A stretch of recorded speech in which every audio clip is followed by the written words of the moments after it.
أعوذ بكلمات الله التامة من شر ما خلق بسم الله الذي لا يضر مع اسمه شيء في الأرض ولا في السماء وهو السميع العليم الحمد لله رب العالمين حمدا كثيرا طيبا باركا فيه الذي بنعمته تتم الصالحات والصلاة والسلام على نبينا محمد صلى الله عليه وسلم وعلى آله وأصحابه ومن تبعه بإحسان إلى يوم لا ريب فيه أما بعد.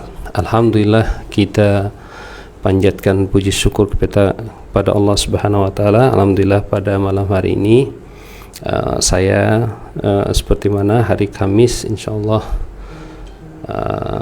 Abi ya bersama ya Asaj dan juga sahabat-sahabat semua insyaallah untuk hari Kamis malam ya saya akan gantikan ya Ustazah Soleha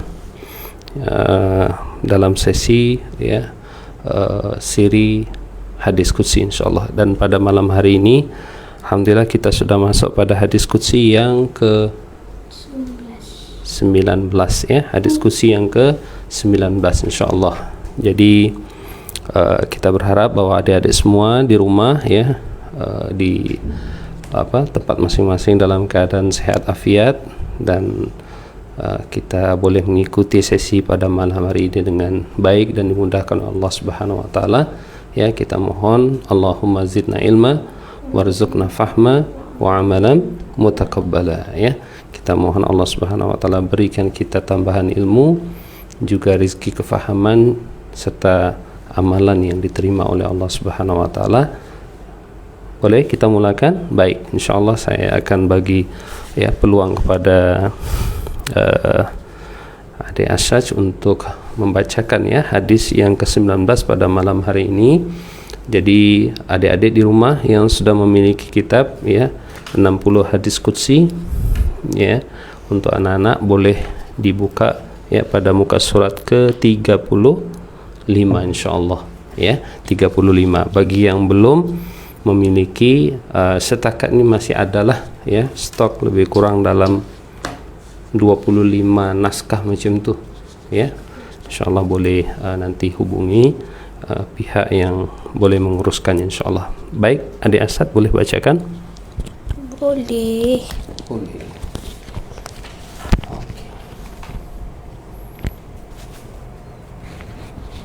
Boleh. Bismillah. Bismillahirrahmanirrahim. Assalamualaikum warahmatullahi wabarakatuh. Waalaikumsalam warahmatullahi wabarakatuh. Hadis qudsi ke-19. Akulah Allah, aku maha penyayang, aku menciptakan kasih sayang. Allah berfirman dalam hadis qudsi yang berbunyi, Anallahu wa anar rahmanu khalaqtur rahimah. Yang bermaksud Allah berfirman, aku itu Allah, aku maha penyayang, akulah yang menciptakan kasih sayang. Hadis riwayat At-Tirmizi. Kawan-kawan, hadis ini diriwayatkan dari sahabat Abdurrahman bin Auf. Dia mendengar Nabi Muhammad SAW bersabda bahawa Allah berfirman, aku adalah Ar-Rahman, zat yang maha penyayang. Aku menciptakan rahim dan aku menamakannya dengan salah satu namaku. Barang siapa yang menyambung rahim, tali silaturahim, maka aku akan menyambungkan diriku dengannya. Namun apabila dia memutuskan, maka aku akan memutuskan dirinya pada diriku. Pelajaran hadis. Kawan-kawan, hadis riwayat Tirmizi. Pelajaran hadis. Kawan-kawan, menyambung silaturahmi merupakan amalan yang sangat dicintai Allah. Allah menyebut dirinya Ar-Rahman, iaitu memiliki kasih sayang yang sangat luas. Nabi Muhammad pernah mengancam orang yang memutus silaturahmi bahawa dia tidak akan masuk ke syurga. Rahim manusia itu adalah kerabatnya, saudara lelaki dan saudara perempuan, kakek dan nenek, paman dan makcik, juga selain mereka. Menyambung silaturahmi dapat meluaskan rezeki berkah pada umur dan jalan menuju syurga. Cara menyambung silaturahmi itu bisa dilakukan dengan beberapa cara. Di antaranya, yang pertama, berkunjung kepada mereka. Yang kedua, menanyakan keadaan mereka. Yang ketiga, bersedekah kepada mereka. Keempat, menghormati kepada mereka. Yang kelima, menyayangi yang kecil. Yang keenam, menjenguk, menziarahi yang sakit. 7, ikut bergembira. Yang ke-8, sedih dalam kesedihan mereka. Yang ke-9, mendoakan mereka.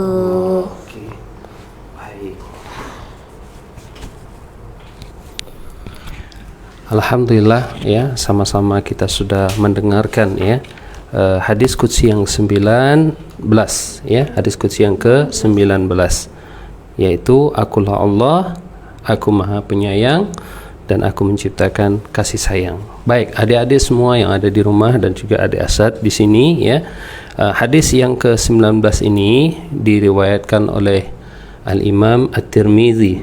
Oleh siapa? Oke, Al-Imam At-Tirmizi ya.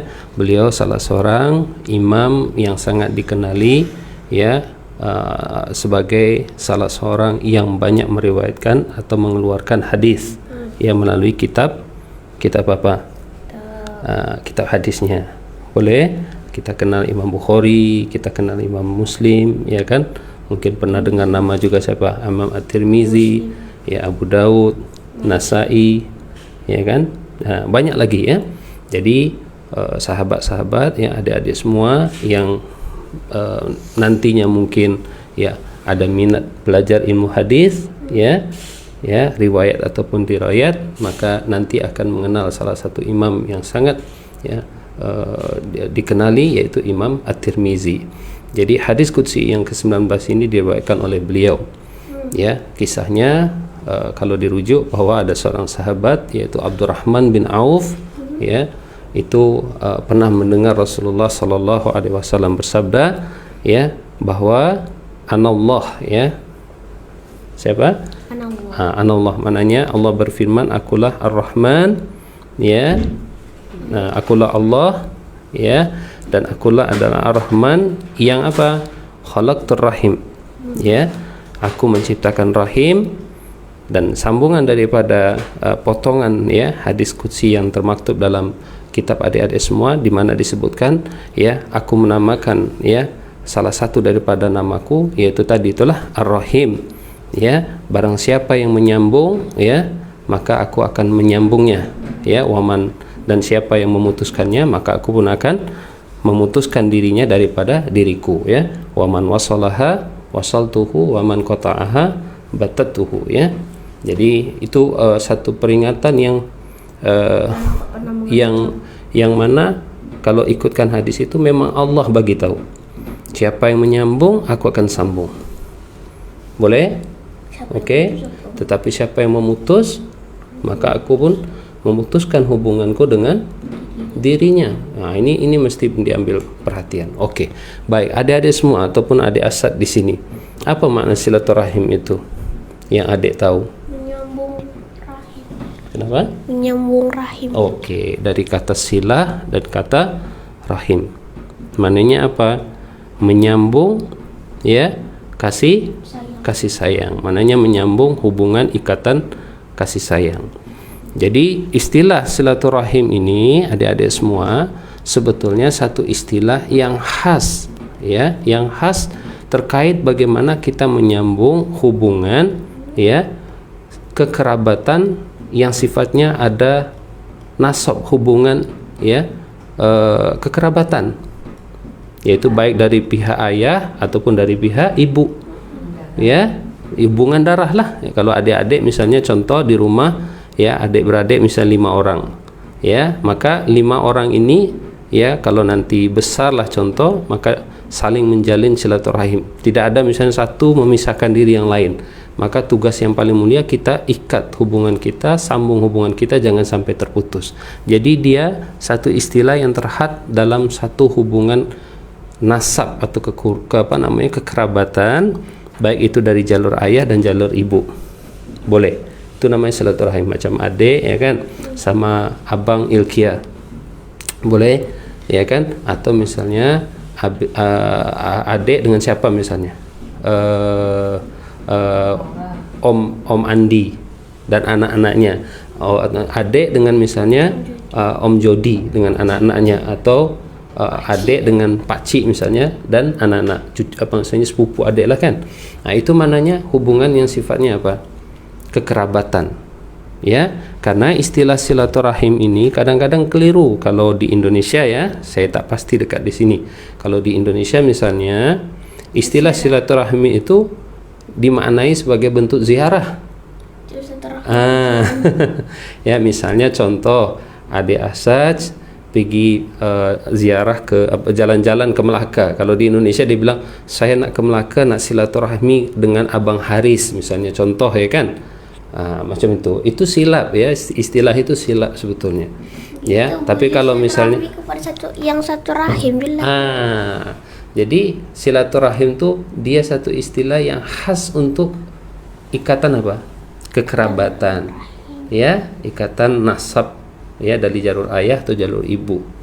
Kalau kita misalnya pergi ke tempat kawan kita, sahabat kita atau jiran kita misalnya di samping rumah kita, itu bukan silaturahim. Ya, itu namanya menziarahi. Menziarahi termasuk salah satu silaturahim.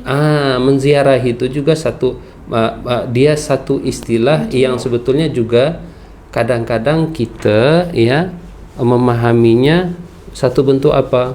Macam melawat kubur pula. Ziarah itu kalau sebut ziarah macam ziaratul kubur. Padahal ziarah itu adalah satu apa? Istilah yang kita boleh gunakan untuk menjalin ukhuwah ya, persaudaraan kita dengan saudara kita yang tidak ada jalur nasab tadi. Ada orang lepas banjir kita ziarah boleh, tapi jangan silaturahmi cakapnya. Macam tu ya.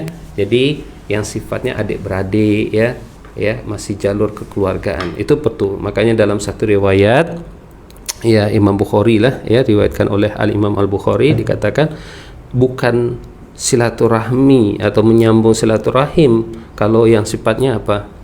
Yang sifatnya sudah bersambung ya, tetapi yang namanya silaturahim itu adalah kita menyambung sesuatu yang sebelumnya putus. Misalnya adik sama abang, abi, umi misalnya sudah meninggal ya kan, lepas tu adik sama abang berselisih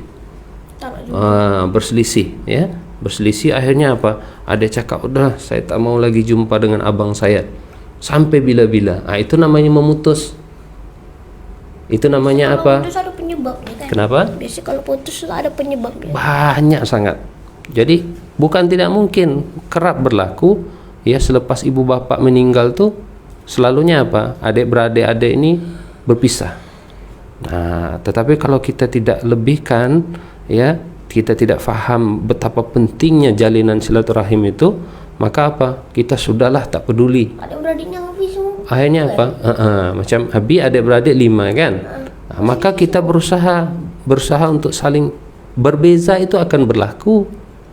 Macam adik sekarang sama abang mungkin masih tak ada masalah, tapi nanti misalnya ketika membesar ada satu isu dan tiba-tiba apa? Wah, tak boleh selesaikan dengan baik. Maka kita ingat hadis ini tadi. Allah itu apa? Allah itu salah satu apa? Nama dia adalah Rahman, betulkah? Yang Maha Penyayang. Dia juga apa? Mencipta Rahim, yang mana dengan Rahim itu dia namakan salah satu nama dia, dan Allah ingatkan mesti apa? Dijaga. Tapi kan Allah Rahman kan yang menyiksa. Kenapa? Orang-orang yang itu. Allah Ar-Rahman menyiksa ketika orang sudah diberi peluang selalu. Beri peluang, tapi apa? Satu tahap memang dia tak mau. Maka Allah ingatkan dia. Itu pun kasih sayang supaya apa? Orang tadi dia kembali ke pangkal jalan ya. Jadi adik-adik misalnya kalau Allah Ar-Rahman itu betul, Allah itu sayang ya, tapi selalu maknanya apa? Kalau orang selalu disayang itu dia tidak ingat siapa Allah, akhirnya apa? Dia buat benda-benda yang bermasalah. Ya kan? Benda-benda yang bermasalah. Jadi akhirnya apa? Allah ingatkan dia, tegur dia dengan satu kejadian ya, untuk akhirnya apa? Dia kembali ke ke pangkal jalan, betul. Betul tak? Ya kan? Macam ibu bapa, kadang-kadang ibu bapa ni punya anak, ya kan? Ya, lepas tu anak ni diingatkan, ya kan, kalau ada basikal tu gunakan basikal dengan baik, jangan lasak, jangan main di tengah jalan besar misalnya, contoh kan. Tapi main juga. So, ketika main juga akhirnya sekali aksiden dan ternyata didapati kakinya itu memang mesti dipotong. Oh, ibunya, ya jangan dipotong. Lepas tu dokter tanya, macam mana nih puan kalau macam ini, ya kan, nanti dia bahaya kalau tak dipotong ini, ya kan. Lepas tu tanya kepada ayahnya, tuan macam mana nih? Kalau itu yang terbaik, sudah didapati hanya itu cara yang terbaik, potong. Itu maknanya apa? Sayang ke tak? Sayang. Karena kalau dibiarkan nanti tambah menderita kan, ya kan, boleh menjangkit dan sebagainya. Jadi dengan memotong itu dia akhirnya tidak memberikan mudarat yang lebih besar. Nah, itu maknanya perhatian. Allah juga macam itu. Allah sayang itu bukan bermakna kita akhirnya diberikan begitu saja. Kadang-kadang orang diberikan segala kasih sayang itu akhirnya dia lupa diri. Allah tegur dia, ya kan, dengan berbagai azab bentuk kecil ke besar untuk dia kembali ke pangkal jalan. Biasanya kan kat Indonesia kan ada orang yang minta pertolongan kat kuburan kan. Macam tu misalnya yang kuburan tu abang dia percaya abang dia tu boleh tu pasal dia orang soleh kan. Lepas tu nanti dia pergi silaturahmi bagi makanan ke kuburan tu macam itu dah salah.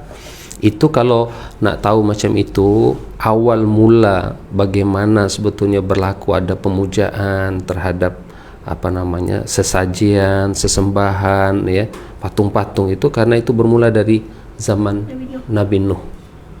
Nah, pada zaman Nabi Nuh itu macam itu. Kalau ada orang yang soleh, ya kan, meninggal, maka setan mainkan peranan. Macam mana supaya manusia ini beri satu bentuk penghormatan. Awalnya ialah hanya dibisikkan, ya kan, kalian tak tahu kalau orang itu orang yang soleh, betul tak? Betul juga ya. Kalian buatlah patung hanya setakat nak tahu, oh ini orang soleh pernah hidup dulu, ya kan, ya kan, dengan atu-atu kita, bahkan dengan kita, maka kita buat patung setakat untuk ingat bahwa dia orang soleh, supaya kita pun tengok, kita pun nak jadi orang soleh. Akhirnya buat patung. Tapi lepas buat patung, bisikkan lagi, hei, takkan, ya kan, awak buat macam itu, awak biarkan saja. Akhirnya buatlah sesuatu, berilah apa benda supaya seolah-olah nanti dia itu akan beri awak keberkatan lah dan sebagainya kan. Akhirnya letakkan sesuatu, sesajian dan apa saja. Itu akhirnya ujungnya lagi hei, coba minta tolong sama dia boleh dengar. Macam-macam akhirnya, ya kan. Akhirnya ujungnya orang syirik. Akhirnya melakukan perbuatan syirik. Betul tak? Okey, kembali lagi kepada hadis ini menunjukkan silaturahmi merupakan satu perkara yang perlu diambil perhatian, diambil kira. Okey, sekarang dari muka surat tadi, ya, kita nampak bahwa silaturahim itu merupakan satu perkara yang sangat-sangat sangat-sangat penting untuk kita jaga. Ini berdasarkan yang Allah katakan, siapa yang sambung, saya sambung. Siapa yang putus, maka saya putuskan hubungan saya dengan. Kalau ikutkan hadis wajib lah. Tak boleh putus. Kalau kita putus mananya? Tak pernah buat semasa kita kat dunia kita neraka lah kan. Kalau misalnya iya. Macam mana kalau Allah misalnya contohlah, jangankan untuk Allah dengan makhluknya, contoh adik saja, masih ada abi dan umi. Lepas tu ya kan, karena adik memutus hubungan, lepas tu abi pun cakap sudahlah saya pun putus hubungan dengan adik. Sampai akhirnya adik sudah bingung dah, tak dapat perhatian lagi. Padahal seorang anak patut dapat perhatian kan, betul tak?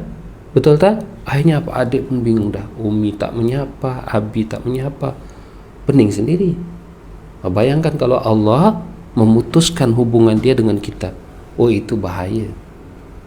Makanya dalam satu hadis qudsi yang lain itu, kalau Allah cinta pada seseorang, cinta pada seorang yang soleh, dia bagi tahu malaikat, wahai malaikat, saya cinta pada hamba ini. Malaikat pun bagi kabar kepada penduduk langit bahwa Allah cinta kepada si fulan ini, orang yang beriman ini.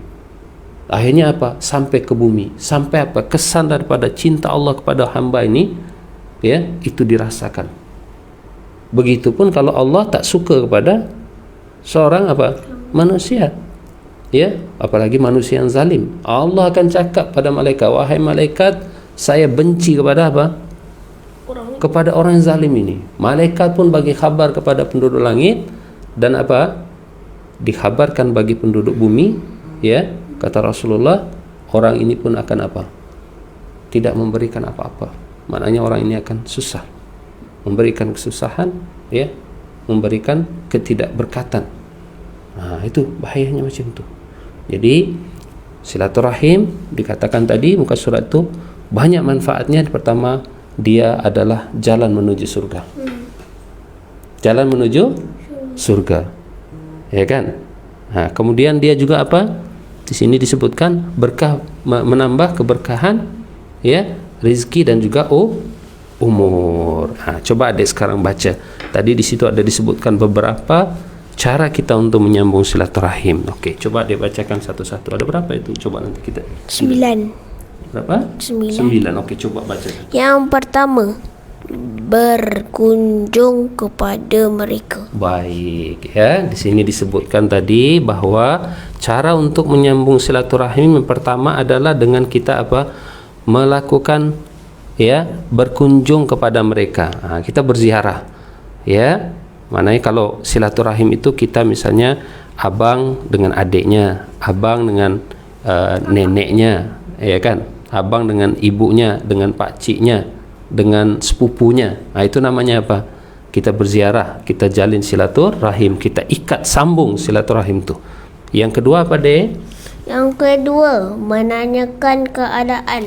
Masya Allah, coba tengok, menanyakan keadaan. Sekarang, ya, nak pergi mana-mana merentas dengan berbagai, ya, kesulitannya, ya. Kadang-kadang apa? Kita boleh gunakan wasilah apa?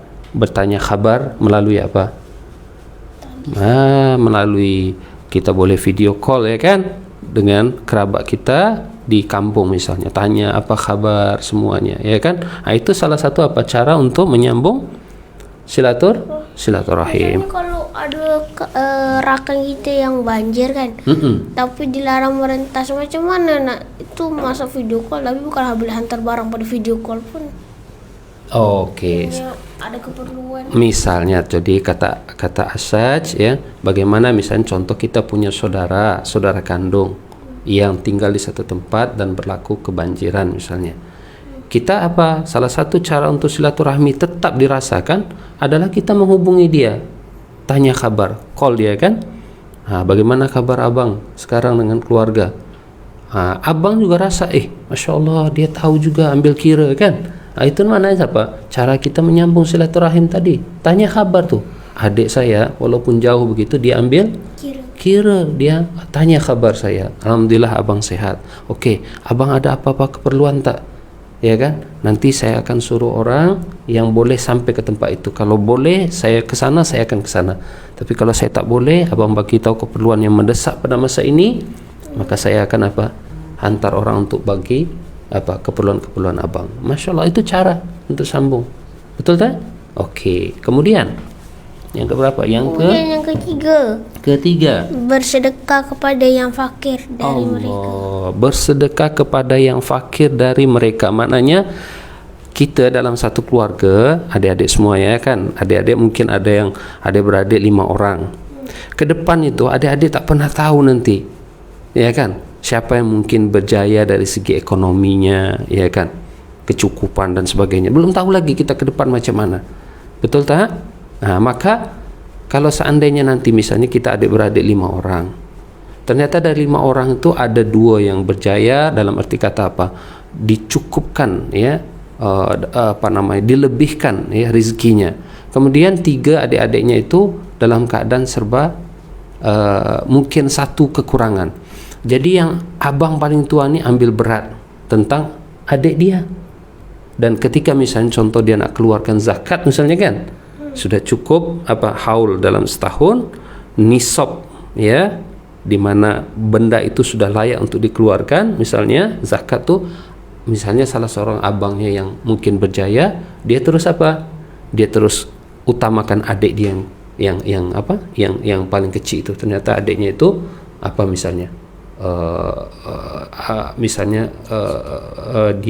misalnya dia tak punya suami, ya kan? Lepas itu anak-anaknya masih kecil-kecil, dia tidak ada satu pekerjaan tetap, maka dibantu, diberikan zakat. Nah, itu maknanya cara kita menjalin atau menyambung silaturahmi dengan cara bersedekah kepada yang fakir. Jadi kalau nanti adik-adik ada yang berjaya, ya kan, ya, maka ketika misalnya mengeluarkan zakat ke, infak ke, sedekahkan, utamakan dahulu yang kerabat dekat. Kerabat dekat itu maknanya yang punya nasab, ikatan kekerabatan dari jalur ayah atau ibu. Ya kan? Jangan terbalik. Kita kadang-kadang peduli orang jauh-jauh, sementara yang adik kita sendiri masih susah, yang mungkin sepupu kita susah, ya kan? Yang mungkin pakcik kita juga susah. Nah, jadi utamakan dulu yang yang ada dalam ikatan silaturahim. Oke, seterusnya cara untuk menyambung silaturahim? Menghormati yang sudah tua. Menghormati yang sudah tua, dan sambungannya menyayangi yang kecil. Nah, ini juga ternyata salah satu cara untuk menyambung silaturahmi. Kita menghormati yang sudah tua, menyayangi yang kecil. Betul tak? Jadi di antara keutamaan silaturahmi nanti itu, misalnya contoh adik sama abang. Adik buat pasal ke abang Ilkia, boleh. Tapi abang memahami hadis ini, saya tak boleh putus hubungan silaturahim dengan adik saya, walaupun adik saya tahu dia udah buat pasal. Maka karena dia faham hadis ini, dia pergi jumpa adik. Patutnya adik buat pasal pergi jumpa dia kan, menunjukkan abang itu lebih utama, lebih faham dia berbanding ego dia. Dia pergi jumpa adik, betul tak? Dia pergi jumpa adik, dia bilang, adik, ya kan, saya sayang adik. Nah, itu maknanya abang sayang adik, yang adik hormat pada abang. Betul tak? Nah, adik pun dibagi tahu, oke adik, silakan adik, saya maafkan ya, ada apa-apa kesulitan bagi tahu abang. Adik rasa macam mana kalau misalnya seorang abang sayang pada adik? Mesti akan hormat. Adik-adik kan begitu kan, di rumah kan, kita ya harus kuatkan tadi itu, abang sayang adik, ya kan, maka yang adik akan hormat. Jadi rasa hormat tuh kadang-kadang muncul tuh karena yang abang-abang kita nih sangat ambil berat tentang kita. Tapi kalau ada abang yang menyayangi adik, tapi adik dia masih tak itu mungkin karena ada sebab-sebab lain. Tetapi seperti itu sepatutnya. Kalau seorang abang sayang pada adik dia, dia akan rasa untuk hormat. Betul tak? Iya kan? Macam mana? Lain halnya kalau abang tu buat pasal aja terus, dia pun sudah tak peduli dengan abang dia. Tapi kalau dia faham hadis ini, dia tetap berusaha macam mana untuk menyambung silaturahmi. Dia akan berusaha untuk maafkan mungkin. Betul tak? Oke, seterusnya. Yang keberapa? Yang keenam. Menziarahi yang sakit. Menziarahi yang sakit. Jadi kalau ada adik-beradik, ya kan, salah satu daripada adik-beradik ini ada yang sakit, maka cara yang menjalin atau menyambung silaturahmi kita Kita pergi lawat dia, ya kan, kunjungi dia, bawa apa yang diperlukan, mungkin sebagai bentuk hadiah dan sebagainya kan. Betul tak? Oke, seterusnya. Lepas tu ikut bergembira serta juga turut sedih dalam kesedihan mereka. Jadi di antara bukti adanya ikatan itu adalah kalau ada saudara kita yang tengah misalnya dapat kabar gembira, kita pun seronok kan?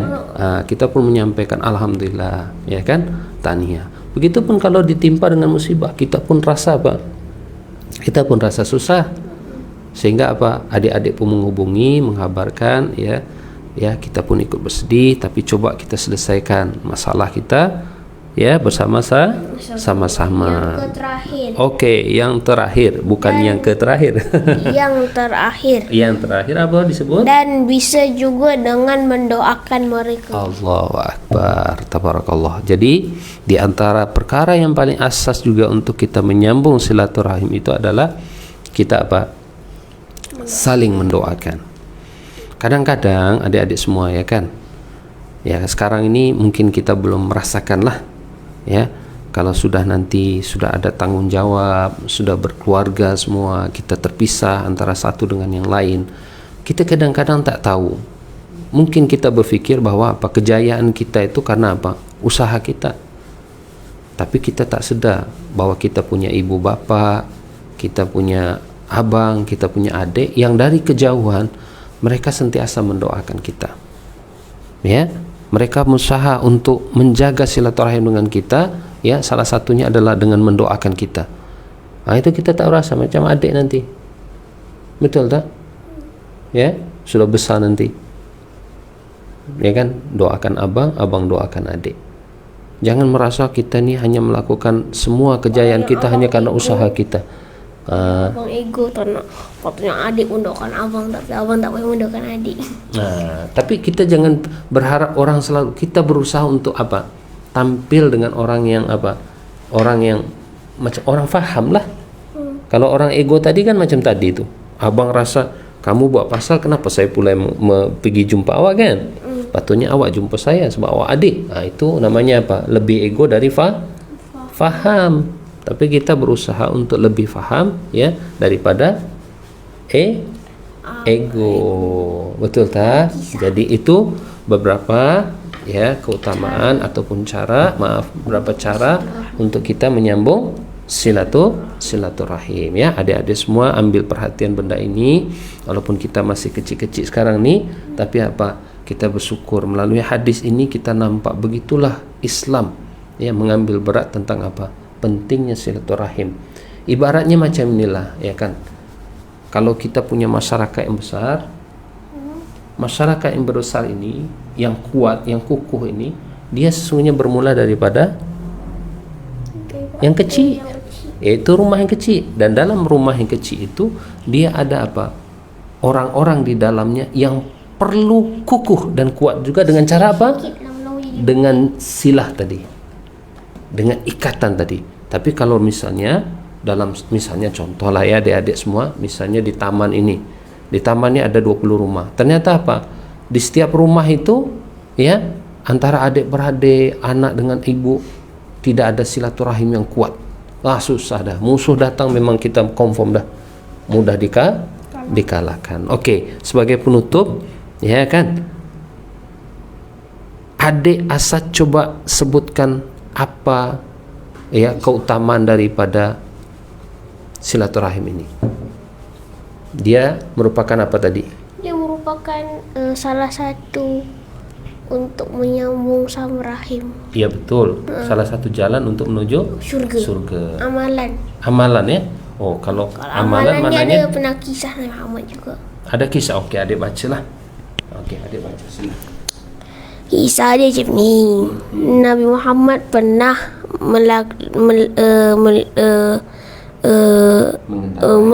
mengendarai unta. Tiba-tiba dalam perjalanan ada satu orang Arab Badui yang menarik tali unta. Lalu orang Badui ni pun cakap kepada Muhammad, Nabi Muhammad tolong sampaikan amalan apa yang boleh membuatku masuk syurga. Nabi Muhammad cakap, jangan menyekutukan Allah dengan selain apapun. Yang ada cerita kan, tak boleh buat syirik. Okey, terus. Yang kedua, wajib solat, tegakkan solat. Yang ketiga, membayar zakat. Dan yang keempat, bersilaturahmi. Jadi itu amalan untuk menuju syurga. Dah confirm dah ada keterangan riwayat siapa itu? Riwayat Imam Bukhari. Imam Bukhari ya. Hadisnya Tirmizi. Ceritanya Imam Bukhari. Ya, hadis At-Tirmidzi, kisah tadi adalah kisah Nabi Muhammad dengan Arab Badui yang minta ditunjukkan amalan yang boleh bawa surga. boleh bawa ke surga. Jangan syirik. Kemudian tegakkan sholat, bayar zakat. Kemudian Bersilaturahmi. Masya Allah. Hubungan dengan Allahnya baik, hubungan dengan sesamanya Baik. dah surga insya Allah. Betul tak? Oke, itu saja. Boleh ada tutup tak? Subhanakallahumma wa bihamdika asyhadu an la ilaha illa anta astaghfiruka wa atubu ilaik. Amin. Wassalamualaikum warahmatullahi wabarakatuh.